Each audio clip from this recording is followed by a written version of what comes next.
Hi everyone, welcome to the Xoro Vendor Prepayment Center Guide. We're actually going to walk through here how to manage your vendor prepayments. So I'm at the Vendor Prepayment Center here and I've got all the prepayments listed. This center has a lot of the usual features that other centers have, so your advanced searching. You can also change your view as well. So right now, every row represents a vendor prepayment in the system. Can also change it so that every row represents an amount that's been applied to a bill. So once you record a vendor prepayment later on, you can actually apply some of that amount or all of it to a bill when you're paying bills.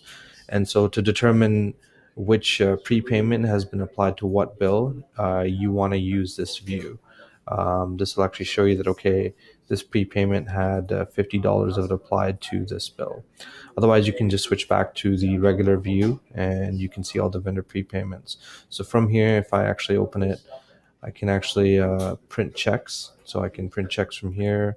I have some other options available to me, including showing transactions. I can update vendor prepayments. If I right click on here, there's also some additional options. And even from the options menu as well, you can print checks. So you can select off multiple prepayments and then print checks all off at once. So that's basically how you manage your vendor prepayments.